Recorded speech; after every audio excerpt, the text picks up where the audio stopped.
ओम शांति। 27 जनवरी 2023 के महावाक्य हैं, मीठे बच्चे, पारस बुद्धि बनने के लिए बाप जो समझाते हैं उसे अच्छी तरह से समझना है। स्वयं में धारणा कर दूसरों को कराना है। प्रश्न: कौन सा एक राज बहुत ही गुह्य, गोपनीय और समझने का है? उत्तर: निराकार बाप सभी का माता पिता कैसे बनते हैं, वह सृष्टि की रचना किस विधि से करते हैं, यह बहुत ही गुह्य और गोपनीय राज है। निराकार बाप माता बिगर सृष्टि तो रच नहीं सकते। कैसे वह शरीर धारण कर उसमें प्रवेश कर उनके मुख से बच्चे एडॉप्ट करते हैं। यह ब्रह्मा पिता भी है तो माता भी है। यह बात बहुत ही समझकर सिमरण करने व स्मृति में रखने की है। गीत: तुम ही हो माता।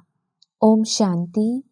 जिसको मात पिता कहते हो तो जरूर फरमान पिता ही करेंगे।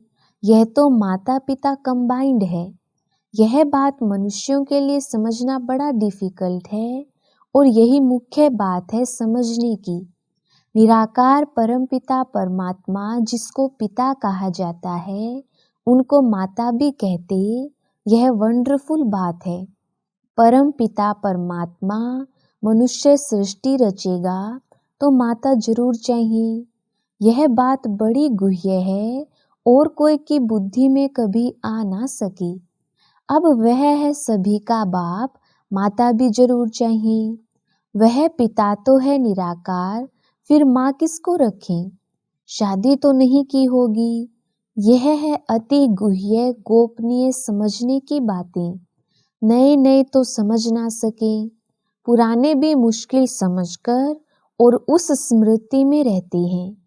बच्चे ही माँ बाप की स्मृति में रहेंगे ना। भारत में लक्ष्मी नारायण को भी कह देते हैं तुम मात पिता, तो राधे कृष्ण के आगे भी जाकर कहते तुम मात पिता। अब वह तो है प्रिंस प्रिंसेस, उनको मात पिता कोई बेसमझ भी ना कही। मनुष्यों की तो कहने की आदत पड़ गई है, परंतु यह बात ही न्यारी है। लक्ष्मी नारायण को तो उनके बच्चे ही कहेंगे तुम मात पिता। मनुष्य समझते हैं जिसके पास बहुत धन है, महल माड़ियां हैं, वह स्वर्ग में है। उनके बच्चे कहेंगे हमारे माँ बाप के पास बहुत सुख है, जरूर आगे जन्म में कुछ अच्छे कर्म किए हैं। अच्छा, यह जो गाया जाता है तुम मात पिता, परम पिता परमात्मा रचयिता तो एक है। जिसके हम बच्चे हैं वह भी निराकार है। हम आत्माएं भी निराकार हैं, परंतु निराकार फिर सृष्टि कैसे रचते हैं? माता बिगर तो सृष्टि रची नहीं जा सकती। वंडर है सृष्टि रचने का। एक तो परमात्मा रचयिता है नई दुनिया का। पुरानी दुनिया में आकर नई दुनिया रचते हैं, परंतु कैसे रचते हैं यह बड़ी गुह्य बात है जो निराकार को हम मात पिता कहते हैं। बाप खुद समझाते हैं मैं बच्चों को एडॉप्ट करता हूँ। पेट से बच्चे निकलने की बात ही नहीं। इतने ढेर बच्चे पेट से कैसे निकलेंगे? तो कहते हैं मैं इस शरीर को धारण कर इनके मुख द्वारा बच्चे एडॉप्ट करता हूँ। यह ब्रह्मा पिता भी है, मनुष्य सृष्टि रचने वाला और माता भी है, जिसके मुख से बच्चे एडॉप्ट करता हूँ। इस रीति बच्चों को एडॉप्ट करना यह सिर्फ बाप का काम है। सन्यासी तो कर ना सके। उन्होंने हैं जिज्ञासु, फॉलोअर्स, शिष्य। यहाँ तो हुई रचना की बात, तो बाबा इनमें प्रवेश करते। यह है मुख वंशावली जो कहते हैं तुम मात पिता, तो माता यह सिद्ध हुई। वह बाप इसमें प्रवेश हो रचते हैं। यह बूढ़ा प्रजापिता भी ठहरा, फिर माता भी बूढ़ी ठहरी। बूढ़ी ही चाहिए ना। अब बच्चों को माता पिता को याद करना पड़े, इनकी तो प्रॉपर्टी है नहीं। तुम बनते हो वारिस, इसलिए इनको बाप दादा कहते हैं। तुमको प्रजापिता ब्रह्मा से प्रॉपर्टी नहीं लेनी है, यह दादा भी उनसे लेते हैं। इनको दादा भी तो माता भी कहा जाता है, नहीं तो मात पिता कैसे सिद्ध हो। मात पिता बिगर बच्चे कैसे हों, यह बड़ी गुह्य समझने और सिमरन करने की बात है। बाबा आप पिता हो, इस माता द्वारा हमने जन्म लिया है। बरोबर वर्षा भी याद आता है। याद उस बाप को करना है। ज्ञान से तुम समझ भी सकते हो कि कैसे बाप पतित दुनिया में आते हैं। कहते हैं जिसमें प्रवेश करता हूँ यह हमारा बच्चा भी है, तुम्हारा बाप भी है और फिर माता भी है। तुम हो गए बच्चे, तो बाप को याद करने से वर्षा मिलता है, माता को याद करने से वर्षा नहीं मिलेगा। निरंतर उस बाप को याद करना है, बाकी इस शरीर को भूलना है। यह ज्ञान की बातें समझने की है। बाप पुरानी दुनिया में आकर नई दुनिया रचते हैं, पुरानी को खलास कर देते हैं, नहीं तो कौन खलास करे। गाया भी हुआ है शंकर द्वारा पुरानी दुनिया का विनाश, यह ड्रामा में नूंद है, इसलिए गायन में भी आता है। तुम बच्चे जानते हो हमारे लिए नई राजधानी बन रही है, विनाश की फुल तैयारियां हैं। तुम इतने ढेर हो, सब राजाई पद पा रहे हो। ऐसे नहीं अंधश्रद्धा से मान लिया है। कोई ने कहा राम की सीता चुराई गई, सत्य। कोई भी बात ना समझो तो समझने की कोशिश करो, नहीं तो बेसमझ के बेसमझ ही रह जाएंगी। भक्ति मार्ग में तो अल्पकाल का सुख मिलता है, उसका फल उसी जन्म में व दूसरे जन्म में अल्पकाल के लिए मिल जाता है। तीर्थ यात्रा पर जाते हैं, कुछ समय तो पवित्र रहते हैं, पाप नहीं करते, दान पुण्य भी करते हैं। इसको काग विष्टा के समान सुख कहा जाता है। यह तुम बच्चे ही समझ सकते हो, क्योंकि तुम बंदर से बदल मंदिर लायक बने हो। सत्युग में तुम पारस बुद्धि थे, क्योंकि पारसनाथ पारसनाथिनी का राज्य था, सोने के महल थे। अब तो पत्थर ही पत्थर हैं। पारस बुद्धि से पत्थर बुद्धि कौन बनाते हैं? 5 विकार रूपी रावण। जब सब पत्थर बुद्धि बन पड़ते हैं, तभी फिर पारस बुद्धि बनाने वाला बाप आते हैं। कितना सहज समझाकर समझाते हैं, बीज और झाड़, बाकी डिटेल तो समझाते रहते हैं, समझाते रहेंगे। नटशेल में कहते हैं बाप को याद करो, जिससे वर्षा मिलता है। माता को याद करने की जरूरत नहीं। बाप कहते हैं बच्चे मुझे याद करो, तो जरूर बच्चों ने माता से जन्म लिया होगा। जन्म लिया बाप से वर्षा लेने के लिए, तो इस माता को भी छोड़ो, सब देहधारियों को छोड़ो, क्योंकि अब वर्षा बाप से लेना है। अब बच्चे समझ गए हैं कि हम आत्मा रूहानी बाप के बच्चे हैं और फिर जिस्मानी मात पिता के भी बने हैं। वह बेहद का बाप नई सृष्टि रचते हैं। भारत स्वर्ग था ना, यह लक्ष्मी नारायण स्वर्ग के मालिक थे, अब नहीं है। बेहद का बाप समझाते हैं तुम हर जन्म में हद का वर्षा लेते आए हो। नरक में तो है ही हद का वर्षा, स्वर्ग में हद का वर्षा नहीं कहेंगी। वह है बेहद का वर्षा, क्योंकि बेहद के अर्थात सारे सृष्टि के मालिक हैं और कोई धर्म नहीं है। हद का वर्षा शुरू होता है द्वापर से, सत्युग में है बेहद का। तुम प्रारब्ध भोगते हो, वहां तुमको बेहद की बादशाही है। यथा राजा रानी तथा प्रजा। प्रजा भी कहेगी हम सारे सृष्टि के मालिक हैं। अभी तो प्रजा ऐसे नहीं कहेगी कि हम सारे सृष्टि के मालिक हैं, अभी तो हदें लगी पड़ी हैं। वह कहते हैं हमारे पानी के अंदर नहीं आ सकते, यह टुकड़ा हमारा है। वहाँ प्रजा भी कहेगी हम विश्व के मालिक हैं। हमारे महाराजा महारानी लक्ष्मी नारायण भी विश्व के मालिक। यह अभी हम समझते हैं कि वहाँ एक ही राज्य रहता है, वह है बेहद की बादशाही। भारत क्या था किसकी बुद्धि में भी नहीं है। तुम बच्चों को अब शिक्षा मिलती है कि बेहद के बाप से वर्षा लो। हम कहते हैं तो जरूर हम ले रहे हैं। बेहद का बाप ही है स्वर्ग का रचयिता। गाया भी जाता है 21 पीढ़ी राज्य भाग्य। पीढ़ी क्यों कहते हैं?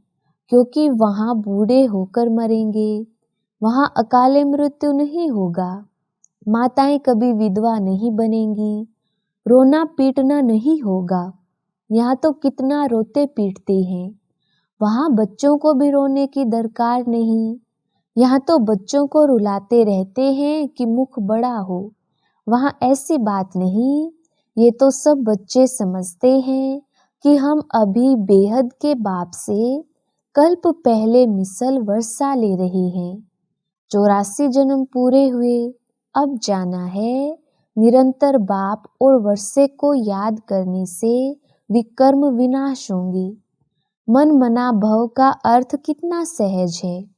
गीता भल झूठी है परंतु उसमें कुछ ना कुछ तो सच है ना। मुझ अपने बाप को याद करो। श्री कृष्ण तो ऐसे नहीं कहेंगे कि मुझे याद करो, तुमको मेरे पास आना है। परमात्मा अभी सर्व आत्माओं को कहते हैं कि तुम सभी आत्माओं को मच्छरों सदृश आना है, तो जरूर आत्मा परमात्मा बाप को ही फॉलो करेगी। श्री कृष्ण ऐसे नहीं कहेंगे कि मुझ आत्मा को याद करो, उनका नाम ही है कृष्ण। आत्मा कोई भी नहीं कह सकती, आत्माएं सभी भाई भाई हैं। ये तो बाप कहते हैं मैं निराकार हूँ, मुझ परम आत्मा का नाम शिव है। तो श्री कृष्ण कैसे कहेंगे? उनको तो शरीर है, शिव बाबा को तो अपना शरीर है नहीं। शिव बाबा कहते हैं बच्चे तुम्हें पहले अपना शरीर नहीं था, तुम आत्मा निराकार थी, फिर शरीर लिया है। अब तुमको ड्रामा के आदि मध्य अंत की स्मृति आई है। बाप सृष्टि कैसे कब और क्यों रचते हैं? सृष्टि तो है ना। गायन भी है ब्रह्मा द्वारा नई सृष्टि की रचना की, तो जरूर पुरानी सृष्टि से ही नई सृष्टि की रचना करते होंगे। कहते भी हैं मनुष्य से देवता बनाया। बाप कहते हैं मैं तुमको इस पढ़ाई से मनुष्य से देवता बनाता हूँ।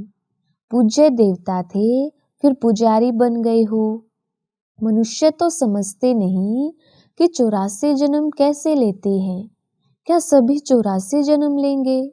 सृष्टि वृद्धि को प्राप्त करती रहती है, तो सभी कैसे 84 जन्म लेंगे? जरूर जो पीछे आएंगे उनके जन्म कम होंगे। 25-50 वर्ष के अंदर 84 जन्म कैसे लेंगे?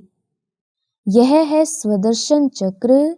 उन्होंने फिर स्वदर्शन चक्र को एक हथियार का रूप बना दिया है। अब तुम आत्माओं को यह स्मृति आई है कि हमने 84 जन्म ऐसे ऐसे भोगे। अभी चक्र पूरा होता है, फिर से ड्रामा को रिपीट करना है।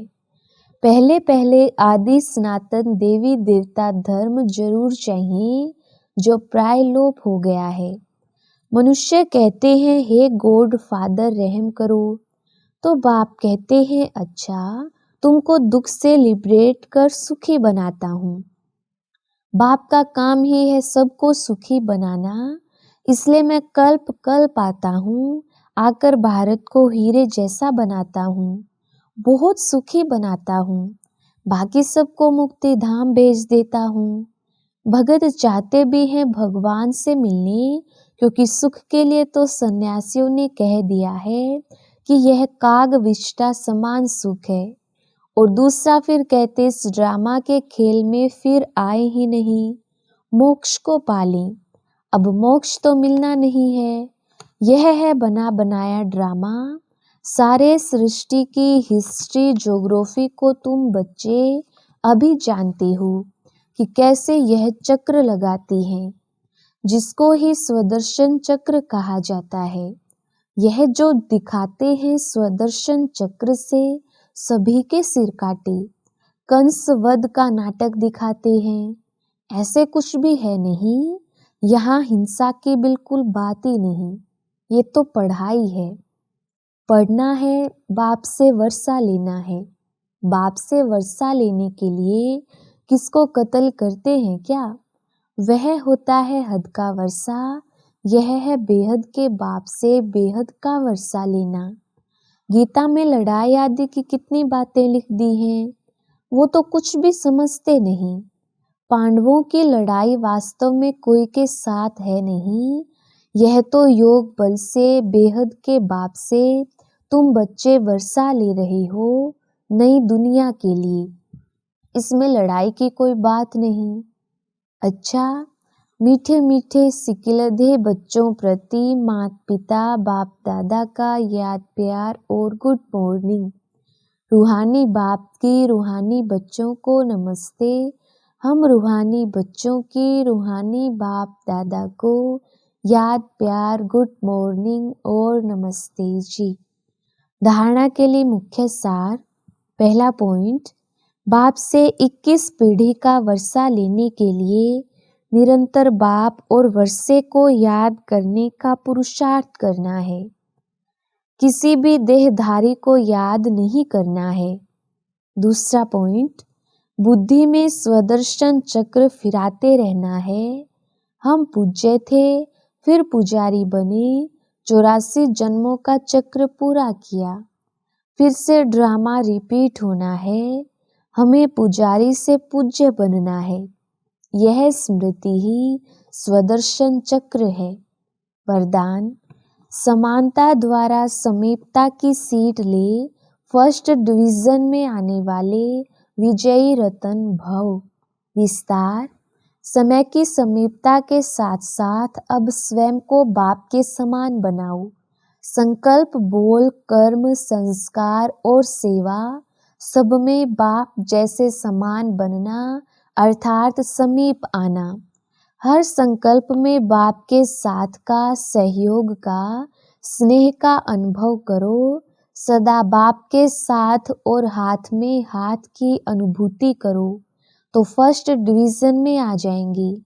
निरंतर याद और संपूर्ण स्नेह एक बाप से हो तो विजय माला के विजयी रतन बन जाएंगे। अभी भी चांस है, टू लेट का बोर्ड नहीं लगा है। स्लोगन, सुखदाता बन अनेक आत्माओं को दुख अशांति से मुक्त करने की सेवा करना ही सुखदेव बनना है। अच्छा, ओम शांति।